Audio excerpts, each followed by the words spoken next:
Right now, you are doing something almost no other creature on Earth can do. You are turning air into meaning. Breath is leaving your lungs, vibrating through folds of tissue in your throat, getting shaped by your tongue and lips into tiny bursts of sound, and somehow another human hears those bursts and rebuilds your exact thought inside their own head. You do it without effort. You do it without noticing. But the real answer to how this began is far stranger than you think. Because for most of the time your ancestors existed, this did not happen. There were no words. There were no names.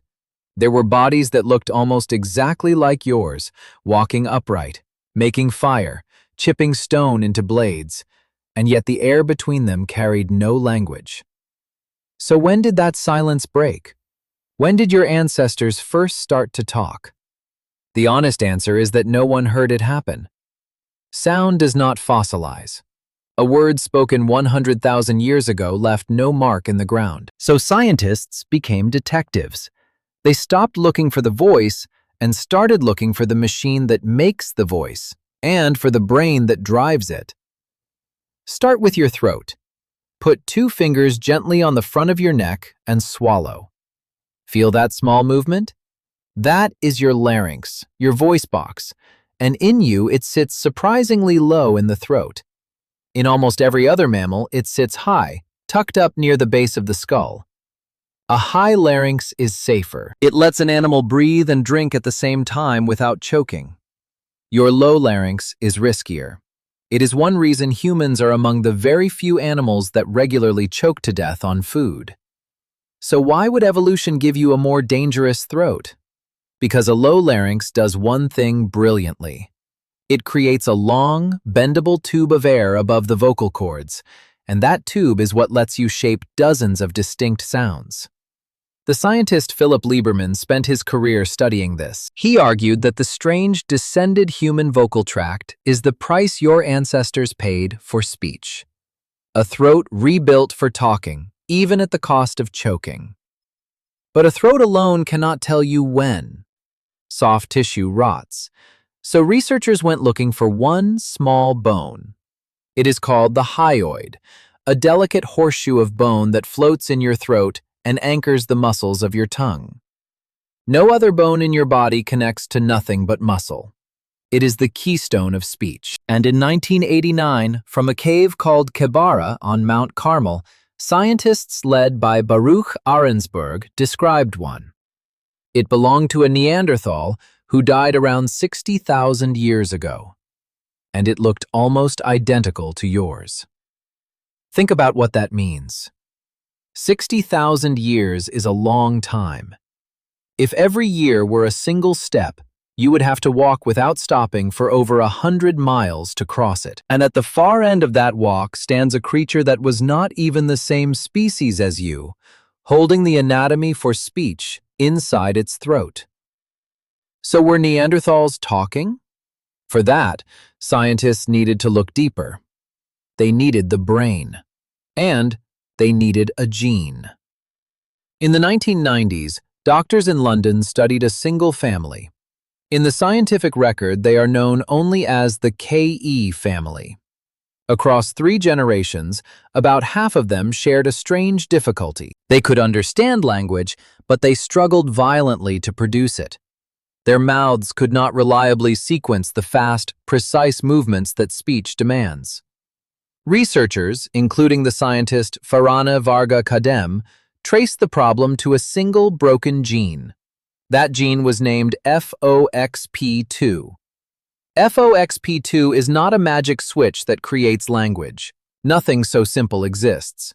But it is a master conductor. It tells other genes when to switch on while your brain wires itself, and it shapes the circuits that let you turn thought into rapid, controlled movement of the mouth and throat. Break it, and speech breaks with it. Here is the part that should make the hair on your arms stand up. Nearly every animal carries a version of FOXP2. A mouse has it. A chimpanzee has it. But the human version is different. It differs from the chimpanzee version by just 2 tiny changes, 2 swapped building blocks out of a protein made of over 700. 2 changes. That is all that separates the gene of a silent ape from the gene inside a talking human. And then, in 2007, a team led by the geneticist Johannes Kraus, working in Svante Pääbo's lab, did something remarkable. They pulled DNA out of Neanderthal bones tens of thousands of years old, and they read the Neanderthal FOXP2 gene. It carried the exact same 2 human changes, not the chimpanzee version, the human one. So the anatomy was there, the gene was there, both pointing to the same unsettling possibility. Your ancestors were not the only humans who may have spoken. A cousin species, now gone, may have shared the gift. But now comes the twist. Having the hardware does not mean you have the software. Your throat can make the sounds, your genes can wire the mouth. But language is not just noise. Language is a system. It is the ability to take a small set of sounds and combine them into an endless number of meanings, following invisible rules that everyone somehow agrees on. A dog can bark in fear. A monkey can scream a specific alarm for a specific predator. But no animal can say the sentence you just read. No animal can talk about yesterday, or about a place it has never been, or about something that does not exist. That leap from signals to true language may be the real birth of speech. And it may have happened inside the brain long before or long after the throat was ready.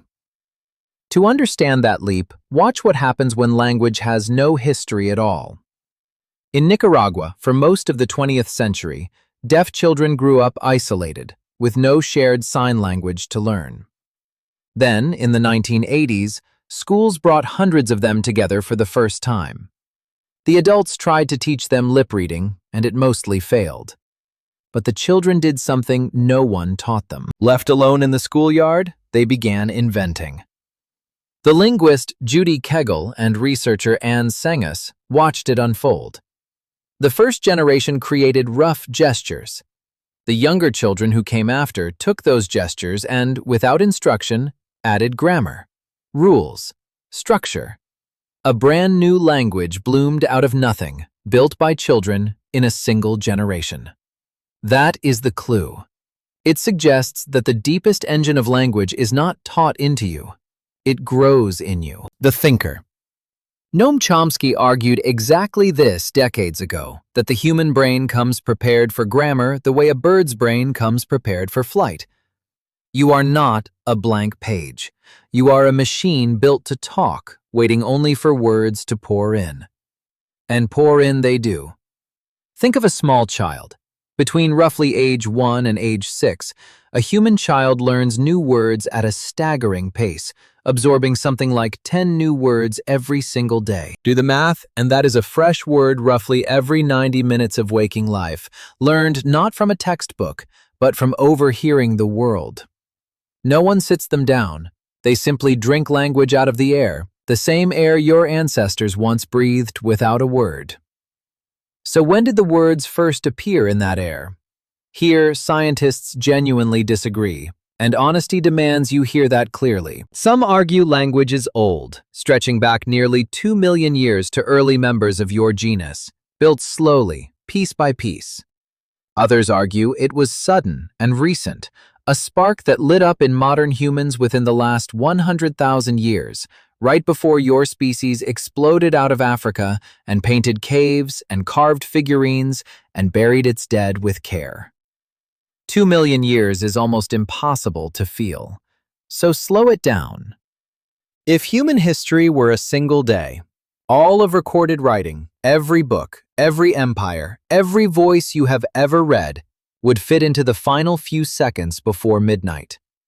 Everything else, every long, dark hour of that day, your ancestors lived without a single written word, and for much of it, perhaps, without any words at all. Why did it finally happen? The likeliest answer is not a lightning bolt. It is each other. Your ancestors lived in groups, and groups are complicated. You have to track who shares food, who cheats, who is friendly, who is dangerous, who owes you, and who you owe. The scientist Robin Dunbar noticed that other primates manage their relationships by grooming, by picking through each other's fur for hours. But grooming has a limit. You can only groom one companion at a time. Dunbar suggested that as human groups grew larger, there was no longer enough time in the day to bond by touch alone. So language may have evolved as a kind of grooming at a distance, a way to reach many people at once, a way to say, without touching, I see you, I am with you, and did you hear what happened? In other words, the first true conversations may have been gossip. Not grand philosophy, not poetry, just your ancestors sitting close in the firelight, using this astonishing new tool to hold their fragile little world together. And that tool never stopped growing. Today there are around 7,000 distinct languages alive on Earth, each one a separate universe of sound, and every single one traces back to those first breaths of meaning. 7,000 branches from one silent root. So think again about what you are doing right now. Air is leaving your lungs. It is passing a low, risky larynx that your ancestors rebuilt over unimaginable time. It is being shaped by a hyoid bone that a Neanderthal cousin also carried. It is guided by a gene changed in just 2 tiny places, and by a brain that arrived in the world already knowing how to build grammar out of nothing. You take all of that, and you turn air into meaning. For most of the time your ancestors walked this earth, the space between two people held no words. And then, one unremarkable day that no one recorded, in a group huddled somewhere against the dark, that silence finally broke. Someone made a sound that meant something. Someone else understood. And they have not stopped talking since.